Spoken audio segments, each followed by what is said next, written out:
Hello दोस्तों, कैसे हैं आप। आशा करता हूं आप सब बिल्कुल फिट होंगे और स्वस्थ होंगे।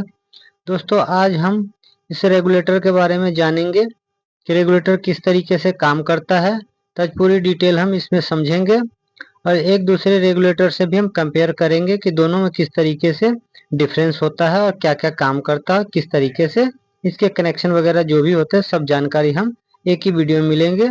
तो मेरे चैनल पे अगर नए हैं तो चैनल को फटाफट से सब्सक्राइब कर लीजिए कि हमारे चैनल पे ऐसी वीडियो अपलोड होते रहते हैं।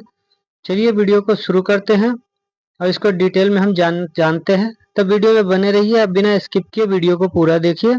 चलिए वीडियो को हम शुरू करते हैं। यहाँ पे आप देख लीजिए, ये स्विच देख सकते हैं। ये आपको प्लास्टिक की जो जितने कूलर आती है सब में ये आपको लगा हुआ मिल सकता है। तो इसमें 4 लेग होते हैं इस रेगुलेटर में। यहाँ आप देखेंगे तो इसमें 4 लेग बने होते हैं। तो इसका कनेक्शन किस तरीके से करते हैं तो आज इसकी वीडियो हम इस वीडियो के माध्यम से बात करने वाले हैं। चलिए वीडियो को शुरू करते हैं। यहाँ पे आप देखेंगे चारों लेग पे कुछ नंबर लिखे होते हैं, जैसे 1 2 3 करके नंबर लिखे होते हैं। 3 लेग पे 1 2 3 नंबर होते हैं और एक लेग जो होता है जिसपे हमारा एल का सिंबल बना होता है। तो इस तरीके का हर स्विच पे आपको मिल जाएगा। तो ये रेगुलेटर दोस्तों आपको प्लास्टिक वाले कूलर में मिलता है। इस आप देख लीजिए 4 स्विच हमने लिया है, बिल्कुल सेम है, सब पे सेम ही नंबर लिखा होगा। तो इसको कनेक्शन अब क्या करते हैं, क्योंकि काफी लोगों का मानना है कि ये रेगुलेटर होता है, लेकिन हम आपको पूरी डिटेल से समझाएंगे कि ये रेगुलेटर है या नहीं है। तो इसकी जानकारी आपको मिलने वाली है। तो वीडियो में बने रहिए और अपना प्यार और सपोर्ट इसी तरीके से बनाए रखिएगा। तो चलिए इसको कुछ हम डिटेल में जान लेते हैं। यहाँ चारों लोग के आप ध्यान दीजिए, यहाँ पे 1 और 2 3 तक नंबर होता है और एक एल का निशान बना हुआ होता है। एक्चुअली में दोस्तों ये रेगुलेटर नहीं होता है हमारा, ये जो होता है हमारा रोटरी स्विच होता है। तो इस रोटरी स्विच को हम रेगुलेटर मान लेते हैं, जो कि रेगुलेटर एक्चुअली में ये है नहीं।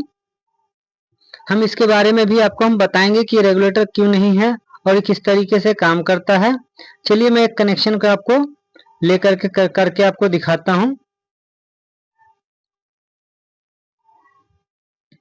यहाँ देखिए एक हमने ये स्विच ले लिया है।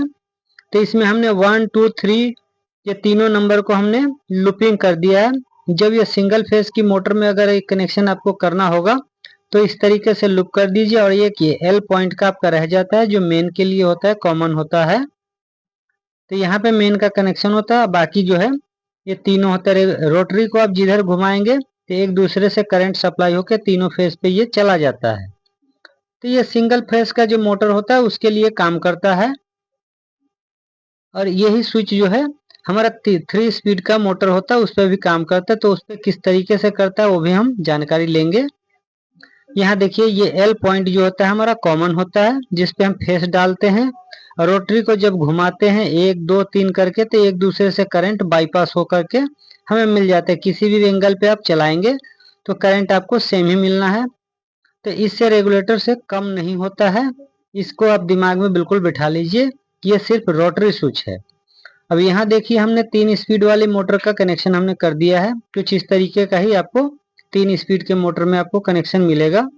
जो 4 कलर के वायर रहते हैं, ये देखिए 3 स्पीड के वायर है। तो ये जहां भी आप वायर लगा हुआ देख लीजिए, ये ब्लू कलर का हमारा कॉमन होता है, ये न्यूट्रल के लिए होता है। तो हम उसकी बात हम बाद में करेंगे। यहाँ देखिए 3 स्पीड हमने निकाल दिया है। अब रोटरी को जैसे घुमाते हैं, एक पे हम घुमाएंगे तो 1 नंबर, 2 पे घुमाएंगे तो 2 नंबर, इस तरीके से 3 स्पीड हमारा काम करता है। लेकिन दोस्तों स्पीड इस रोटरी स्विच पे नहीं होता है, ये केवल करंट को सप्लाई देने का काम करता है। यहाँ जैसे कि एक पॉइंट खाली है, यहाँ पे आप मेन दे देते हैं तो तीनों पे हमारा सप्लाई चालू करता है। मोटर में स्पीड होता है, जो 3 स्पीड की मोटर होती है उसकी कोयले में के अंदर जो है ना स्पीड बनी होती है। तो जिस वायर पे करंट जाता है उसके हिसाब से मोटर कम या ज्यादा होता है। लेकिन हम इसको मान के चलते हैं कि रेगुलेटर से हमारा कम होता है, जबकि ऐसा बिल्कुल सच्चाई नहीं है। इस स्विच के ये स्विच केवल रोटरी स्विच का काम करता है। अब ये देख लीजिए इस तरीके से आपको प्लास्टिक बॉडी का कूलर में आपको सेम इसी तरीके का कनेक्शन आपको मिलेगा।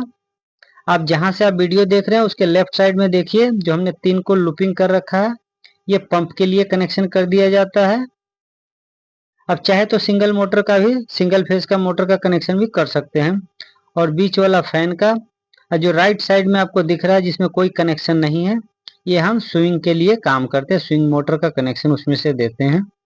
और एक वायर ये देख लीजिए, तीनों का कॉमन इस तरीके से कनेक्शन होता है जिसमें एल का निशान बना हुआ है, हमने कनेक्शन भी कर दिया है। तो इस तरीके से कनेक्शन होता है। तो इस चीज को आप समझ चुके होंगे। आज इस वीडियो में आपको पता चल गया होगा कि यह केवल रोटरी स्विच है, ये करंट को सप्लाई देने का काम करता है, ये रेगुलेटर का काम बिल्कुल नहीं करता है। तो यहाँ पे देख लीजिए, पहला जो आप हमने मोटर के लिए बनाया है, इसको कैसे भी आप घुमाएंगे तो सप्लाई एक दूसरे से होकर के तीनों पे चला जाएगा। तो ये पंप हमें किसी एंगल पे रहेगा तो पंप हमें रनिंग पे मिलेगा। बीच वाला हमारा फैन के लिए हो गया। और तीसरे नंबर जो है, जो आपके राइट, जहां से वीडियो आप देख रहे हैं राइट हैंड पे है, ये स्विंग के लिए हो गया। तो इस तरीके से कनेक्शन होता है।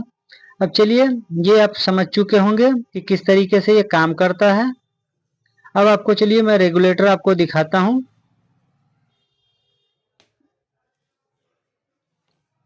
ये देख लीजिए, ये रेगुलेटर में एक्चुअली रेगुलेटर ये होता है, ये फैन का रेगुलेटर है। तो ये किस तरीके से काम करता है, इसके ऊपर भी कुछ नंबर लगे मिले होते हैं। यहाँ देखिए नंबर छपा हुआ है, वह 1 से लेकर 7 तक का नंबर है। किसी किसी में आपको नंबर नहीं भी मिलेगा क्योंकि वो वॉल्यूम की तरह काम करता है, लेकिन ये खटके का जैसा है, तो इसमें 7 नंबर तक काम करता है। तो रेगुलेटर जो है ना, बड़े और छोटे साइज में भी आता है। ये सीलिंग फैन के लिए यूज होता है, और कूलर के लिए जो यूज होता है वो बड़ा होता है इससे।